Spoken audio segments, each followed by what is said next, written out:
to my channel. This is Nib TV again. So ngayon guys, meron na akong ititry na i-repair.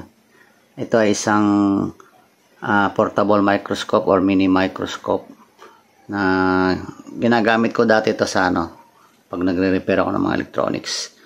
Pero bago tayo mag-umpisa, isa muna maikling intro.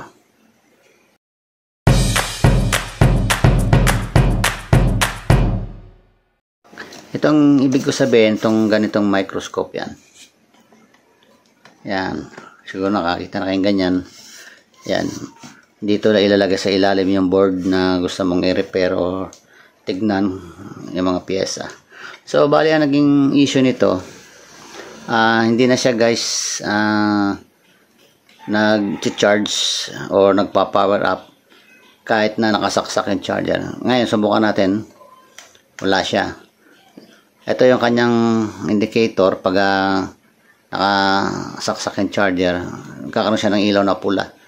Pero hindi na siya nagtutuloy-tuloy.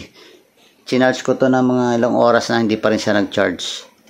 Tapos, trinay ko rin i-reset dito. Yan, meron siyang reset button. Yan guys, nakikita naman niya reset. Yan. Trinay ko na rin yan. Sinundot-sundot ko na rin yan. Yan, ganyan. Hindi pa rin guys nagpa-power on. So ipapakita ko sa inyo paglalagyan natin siya ng charger. Ito yung kanyang pinaka-charger. Dito yung saksakan niya sa gilid. Ayan. So ayan guys.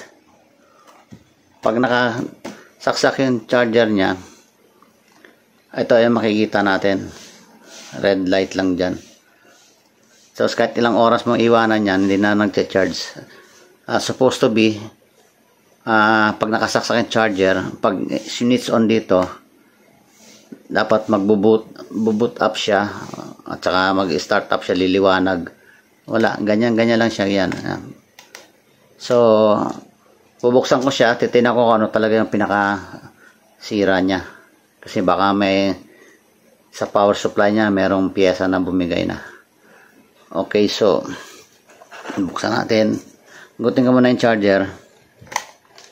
Okay, so namatay na yung ilaw. Wala akong maliit na screwdriver.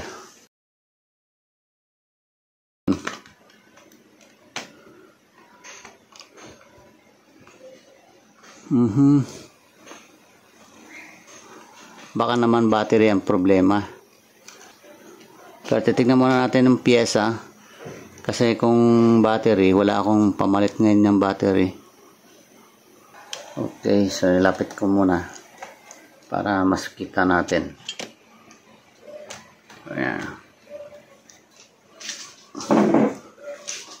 So may nakalagay siyang caution electrostatic sensitive devices do not open or handle except at a static free workstation.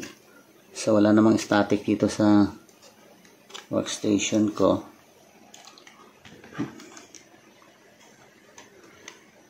So meron siyang kwan pala, no?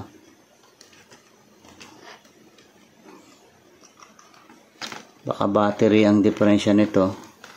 Pero kailangan confirm muna natin kung battery. Kasi baka mamaya hindi battery.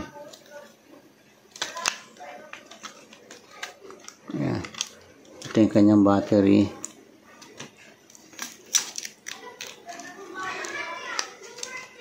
I-check natin muna. Ano klaseng battery nito? Parang wala nakasulat kung anong value. So hugutin natin guys dito. Sa ano niya, pinagsusuplayan niya.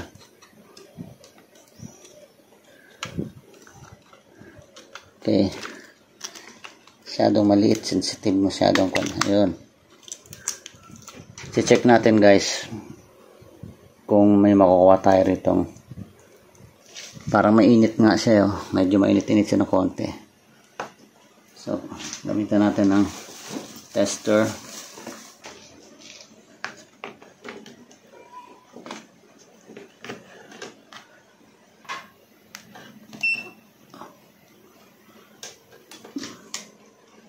Lagyan natin sa DC. Ayan, naka DC na.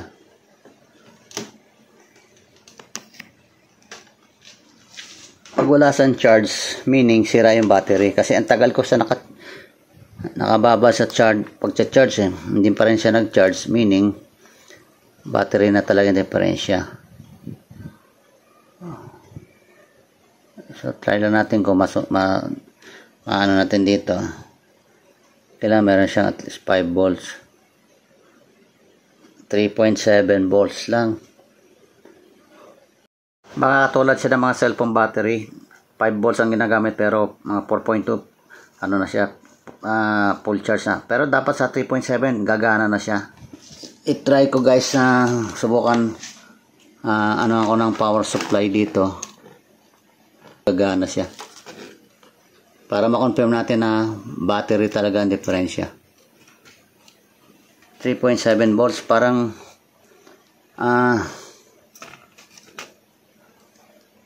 parang ka battery niya lang, ka ano niya lang, power niya lang yung ano, yung mga 18650 na LiPo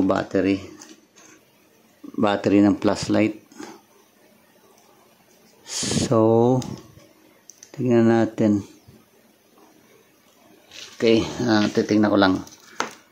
I-set up ko muna guys yung aking power supply, tapos babalikan ko na lang kayo.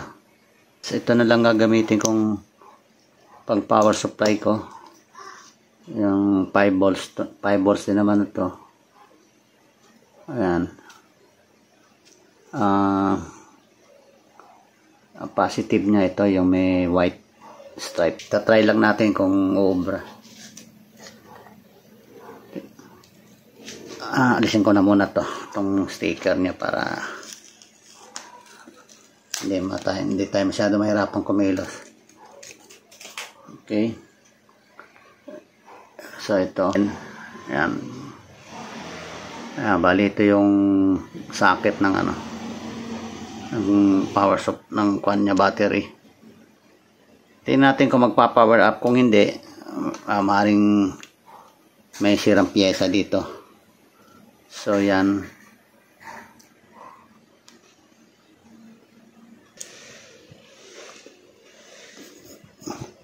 Gagawin ko muna guys, tatanggalin ko muna itong board para mas madali. Mahirap pa ganyan hindi natin sundot maayos. Tanggalin muna natin yung board. Ingatan lang natin yung ribbon, baka bumaluktot.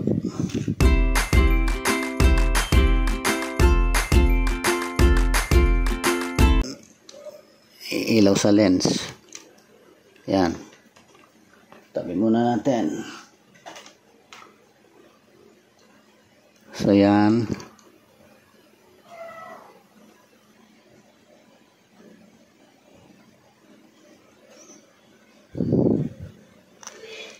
Kasi nakakonect dito yung power supply, power niya, power switch, on off switch. Kaya kailangan i-connect natin to.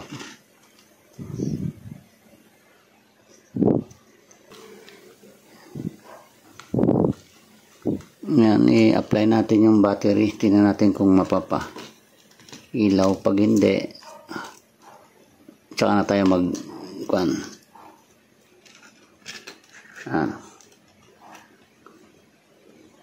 battery.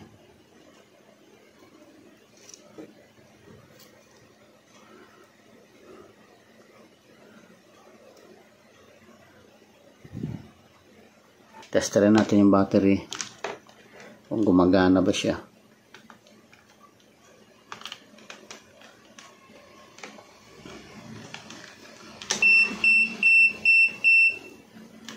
Kailangan meron tayong at least 5 volts dito. Okay. Negative, positive, 5 volts. Ayan, 5.4. So, okay.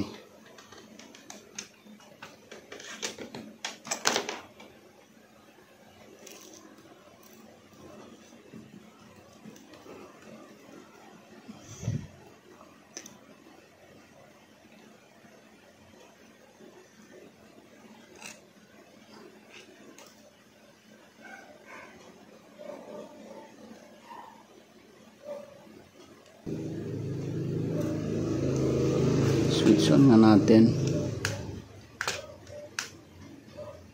Wala, ayaw mag power up. So hindi sa battery siguro ang ako nito, kasi may supply naman siyang 5 volts.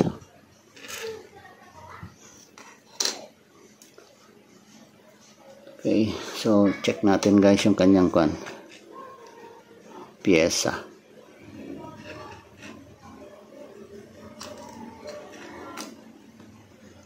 Siya guys, sumilaw sa sinupply natin battery, ano. So maaring dito yan, may pyesa ritong sira. Try natin guys kung may shorted. Gamitan natin ng okay. Lagyan natin guys sa continuity.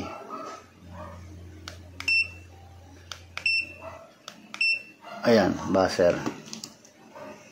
Natin kung may magbabuzzer dyan, ano. So ito yung negative natin, ground. Okay, ground. Tingnan natin kung meron tayong madidetect na short. Wala. Teka lang. Kita nyo ba guys?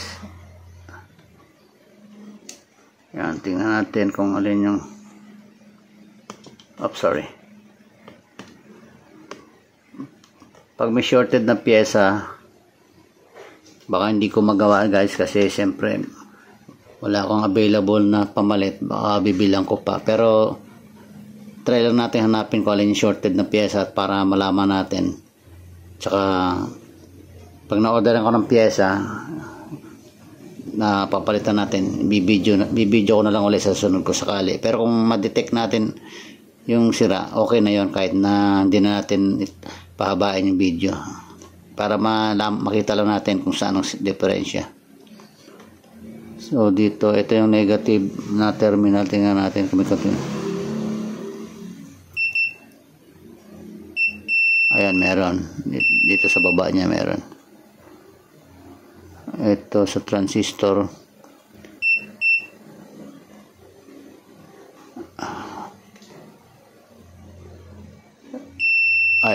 ito yung emitter niya, nakakonect sa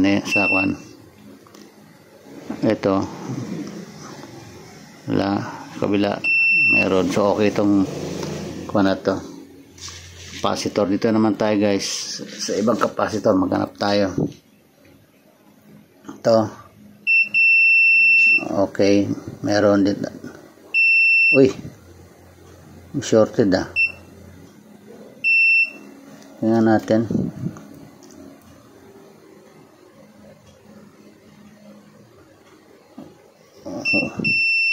May shorted na pyesa nga, basta ganyan guys. Dito tayo sa mga capacitor dito. Okay, kabila. Aba, tumunog din. Ay, sorry guys, hindi nyo pala nakikita. May na-detect akong shorted guys. Dito pa lang yun. Ayan kabila ng capacitor. Meron din. Ala, may shorted. Ito resistor to, okay lang. Dito, capacitor dito. Dapat ito wala. Uy, meron din.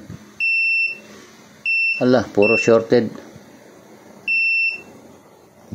Yan natin. Yan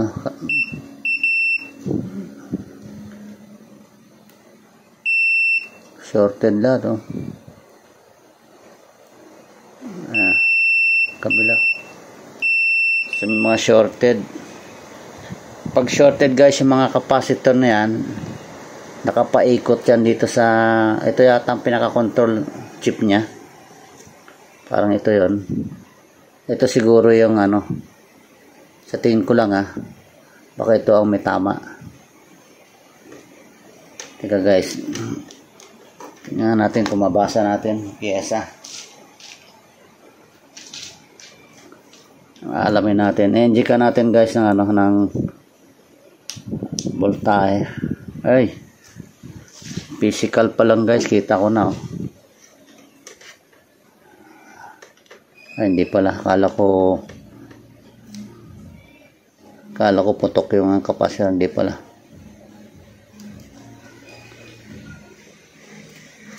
Teka, kuha natin muna guys lahat ng pyesa, daanan natin kasi baka meron tayo hindi lang na ano, lagyan natin sa ground.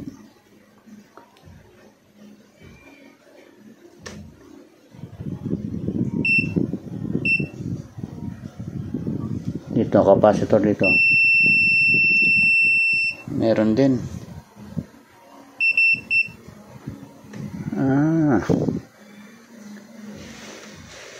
Kailangan natin dito guys ng ano, voltage injection para malaman natin kung alin yung iinit na pyesa dyan guys. Okay, sandali lang guys kuha ko ng alcohol para spray natin alcohol.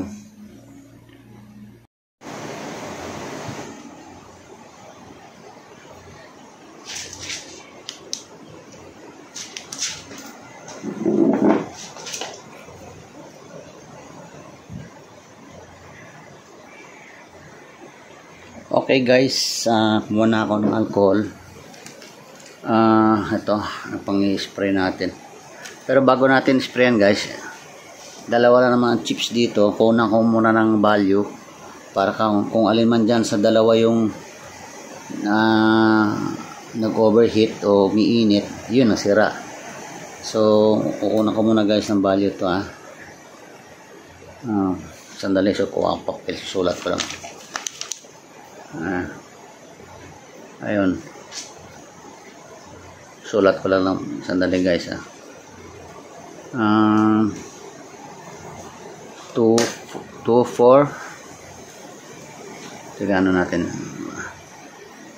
para mas kita kasi baka pag uminit yan guys, pag inject natin ng voltage injection gawin, baka hindi na natin mabasa yan pag umano na uminit.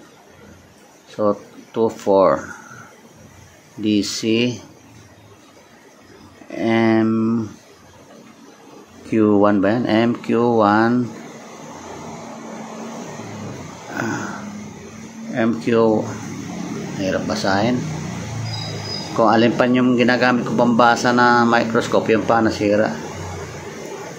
MQ1 SN50-1 2121. MQ1 ba yun o MO1? Skip, basta tingnan ko na lang ito sa ano. Tapos yung isa chips na isa is sulat ko rin.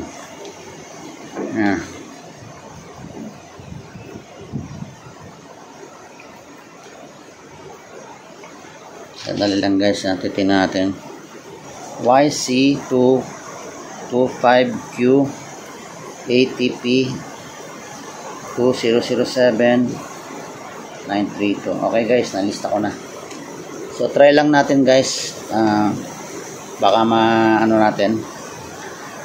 mahuli natin kung alin dyan sa dalawa. Okay. So ang pang-inject nating voltage guys, hindi na natin gagamitan ng short killer. Ang gagamitin ko na lang guys na pangpan guys, yung battery niya mismo guys, yung battery niya. Okay.